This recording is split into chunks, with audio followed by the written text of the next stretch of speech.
Tikman mo na sa kusina ni Dex. Masaya at sulit sa lasa. Kusina ni Dex. Sa puso ng masa. Hey! Good morning mga ka-fanbarkada sa aking mga kakusina ni Dex. O kumusta? Yung mga past recipe ko na isama na ba sa inyong kapagkainan? For sure, ang gusto nyo, di ba? So pwede kang mag-comment kung ano ulit ang gusto nyo lutuin ko sa aking kusina ni Dex. So ngayong araw, ang aking recipe ay bangus sisig ala Dex. Pero ano ba idea kasi yung titikim na aking recipe ngayong araw? Kaya tumuto ka lang dyan para updated ka sa aking kusina ni Dex. So tara, mag-set na tayo. Pro VTR. Ako si Razel Ihano Ramos, 31 years old, taga Mandaluyong. Ako po ay isang guro dito sa Mandaluyong Addition Hills Elementary School at 3 taon na po akong nagtatrabaho dito. Para sa akin, ang pinakamahal ko sa aking trabaho, syempre po is yung nagiging parte ako ng buhay ng bawat estudyante na hawakan ko po, sir. At nakakapagbigay din po ako ng mga aral sa kanila, natututo po sila sa akin. Ganun din po ako sa kanila, sa kanilang mga experience ko sa buhay. Hi ma'am, good afternoon. Ma'am, pwede mo alam kung ilang taon ka na magtuturo dito? Sir, good afternoon po, sir. Ako po ay, 3 taon na magtuturo dito sa may Mandaluyong Addition Hills Elementary School. Ano yung pinakamahirap na part na magiging teacher? Sir, sa akin kasi, syempre, natatapat ako sa mga batang makukulit. Normal naman po Normal yun lang sa yun. mga bata. Lalo na po nung nasa kinder po ako, alaga, 5 years old. Pero ngayon po is nasa grade ko na po ako, sir. Okay, tapos kailangan lakas sa katong kasi nakatayo, di ba?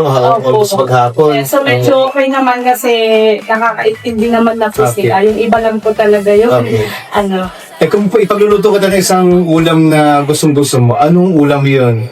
Sir, syempre sa akin, pag uwi ng bahay, gusto ko magluto, Oo. bangus sisig, sir. Bangus sisig nga, pasok na pasok yun sa recipe ko. So, bigyan mo lang ako na ilang oras, babalikan kita, pagluluto kita. Okay po, sir. Sige, mamaya. Sige po, sir. Thank you. So ngayon, napanood yun na kung sinong ang titikim ng aking isa sa mga recipe ngayong araw. So mag-start na tayo. Start na natin yung ating pan. Then make sure na sakto lang yung init ng pan natin.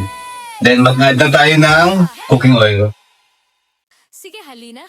Halina, Nas. Hey, hey! Tikman mo na sa kusina ni Dex. Kanina na, nagprito na tayo nung bangus natin. Kailangan yung bangus natin is boneless. So kaya yung laman, sineparate na natin. Then ito na siya. Dex na ang nagluto. Tapos yung pinaka-skin ng bangus, itabi lang natin kasi ito yung gagamitin natin na pang-pattern niya mamaya. Lahat ng putahe. Perfect ang bite. Okay, tapos test na natin yung ating Tigil na sabay-sabay. luya. Ito kasi magtatanggal ng lansa ng isda natin. Pero pang to, pwede sa prito, ihaw sabaw. Pag si Dex ang chef, sigurado kang wow. Alam nyo ba yung sisig ay sikat yan sa Pampanga? Diyan nag-start yung mga sisig. Maraming version yan. May tenga ng baboy, may batok ng baboy, pisngi ng baboy. Mostly mga parte ng ulo ng baboy yung ginagamit nila. Walang tatalo sa cooking list. Sikat din yan na talaga pagkain ng mga Pinoy. Mga Kapampangan, especially ako, Kapampangan ako. Proud akong Kapampangan from Tarlac City. Sabay-sabay. Ayan, i-light brown lang natin yung ating luya. Oh, sarap. Lutong bahay. Tapos did you know na nag-start ang name ng sisig sa Kapampangan word na ang tawag nila ay sisigan. So doon nag-start yung tawag na sisig. O diba? May bago ka ng ulam ngayon, may bago ka pang kaalaman ngayong araw. Lagi ko sinasabi, may ulam ka na, may bago ka pang kaalaman. Si Dex ang nagluto, lahat nagugutom. Ayan, next natin yung ating, para mas maganda yung color yan, mag-add tayo ng red onion sa white onion. Para mag-complement. Then make sure nagugas tayo ng kamay bago tayo magluto. Kanina nagugas na ako ng kamay natin. Kasi dyan nag-i-start yung madaling mapanis yung pagkain. Sarap. Sa bawat luto, damang Ano yun lang natin? gala. Mag-add tayo ng heat sa pan natin. Kusina ni Dex. Then next natin yung ating sili. Isa prito, ihaw sabaw. Hey, pag si Dex ang chef, sigurado tadang ang mga sarap. Kusina ni Dex, ayaw na rin. Sabay sa tugtugin. Tapos mag-add tayo ng pepper. Sulit sa lasa. Kusina ni Dex. Sa puso ng masa. Hey! Ito yung magiging pinakapalaman ng bangus natin mamaya. Nas. So, nasa magiging toppings lang ito mamaya. Sa kusina ni Dex. Tapos lalong mas sisikat itong ating bangus sisig pag magsaing na kayo dyan ng mainit na kanin. Ito yung kukumpleto ng Luto, panalo, special na hain yung mamaya sa iyong lamesa dyan. delight. Nag-originate itong sisig sa, nag-evolve siya sa Angeles City, Pampanga noong 1970s. Di ba, bilay mo ganun ng katagal doon, tapos lalo pang dumadami yung mga iba-ibang discarding ginagawa nila ngayon sa sisig. Pwedeng tofu, pwedeng atay ng baboy, madami yan. Kaya tumutok na kayo lagi sa akin kung sila yung kasi iba-ibang version ng mga luto yung Masaya at sulit sa lasa. patitikman yung naputahe ko. Laging bida. Then pag okay na, nag-light brown na yung ating mga ingredients, add na natin yung ating Mayroong breakfast sineparate na laman ng bangus kanina. ulam, di ka magbabacktrack. Halo dito, timpla dyan, tara tikim na. Then mag-add tayo ng konting salt to taste. Kusina ni Dex, wow sarap, lutong bahay pero pang Then para mas special, mag-add tayo na chicharon bagnet. Di ba? kusina ni Dex, sayaw na rin, sabay sa tugtugin habang kumakain. Then mag-add tayo ng vinegar. Ito yung papatagal ng putahe ng bangus sisig natin. Mas matagal mapalis kasi pag may suka yung mga pagkain natin. Kusina ni Dex, tikim, timpla. Sakto lang kakapit yung alat saka yung asim ng suka. Simmer lang natin for 5 minutes, then Lutong bahay, okay na ang ating bangus sisig ala Dex. kusina ni Dex, wow sarap. Iba kasi mahilig sa sobrang anghang, iba sakto, lalo pag meron kayong kasama nga mga chikiting sa bahay, mga anak nyo dyan, bawas lang ng konting sili. Pag si tatay naman nandyan, syempre, okay lang naman na may alak tayo sa katawan minsan, inom tayong konti, pero drink moderately.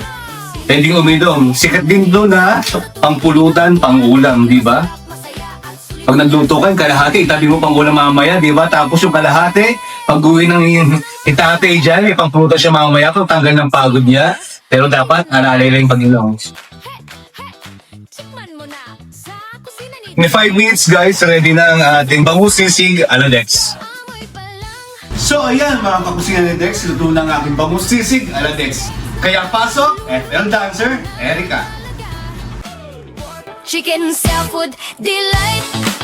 Lahat ng putahe, perfect ang bite. Halo dito, timpla dyan, tara tigil na, sabay-sabay lang. Kusina ni Dex, wow sarap, lutong bahay pero pang tope, di sa prito, ihaw sabaw. Pag si Dex ang chef, So ayan, luto na ang ating bangus sisig ala Dex. Lagi mo sinasabi, healthy na to. masarap, masaya at sulit sa lasa. Kusina ni Dex, laging bida. Lutong Pinoy, oh modern twist, walang... Hi ma'am, good afternoon. Pwede ba ako makapasok mo? Opo sir, pwede na po naman po. Pwede ko nga, saan ko, Franco, pabalik ako. Nagluto na ako ng nirequest mo na ulam. So, ito na lang, tingnan mo na. O tamang-tama po sir, nakabake time po yung mga bata. Sakto-sakto pala, no? Ayan, no? Chicken seafood delight. Nakalagay na rin tayo mo mamaya. Opo sir. Sakto, partner mo yan mamaya. So, tikman ko sir. Dagdag energy yan mamaya, makapagturo kang gamot hapon. Opo sir. Sarap, lutong bahay pero pang tope, di sa prito, ihaw sabaw. Ang bango naman nito sir. Yes, mga special yan basta galing sa kusina ni Lex yan. Sayaw na rin, Tikman natin. Yes, ma'am. kumakain, masarap, masaya at sulit sa lasa. Kusina ni Dex, laging bida. Lutong Pero kung na-okay siya sir, ang Manalo sarap na. ng lasa nga, tas sakto lang po yung pagkamaang. Sakto, pasok na pasok kayo mga aking recipe. Dahil dyan, mas masarap ang lutuin pag ginuguran ng magic. Okay, dahil sa iba, meron lang kukunin para kayo, ha? Oh, ma'am, para sa iyo daw. Wow, Ay, ma'am, para sa iyo yan. Dahil dyan, alam mo bang napakataas ng respect ko sa mga teacher dahil isa kayo sa mabubuo ng future doctor, mga engineer, di ba? So, saludo ako sa inyo, ma'am. Dahil dyan, delikado pa sa inyo ang magic sarap. Meron ka 1,000 pesos. Thank you sir. Diba, para sa iyo yan. Thank you po. Thank you, Sir Dex, sa kusina ni Dex. Thank you, Maggie Magic Sarap. And thank you po sa Fun and Love with Ron. So, ayan, magiging na naman ang magagawa ang ating nakasama. At lagi yung tatandaan, mas masarap ang lutuin pag binudburan ng magic. Hanggang sa muli, back to studio. Tikman mo na sa kusina ni Dek. Masaya at sulit sa lasa. Kusina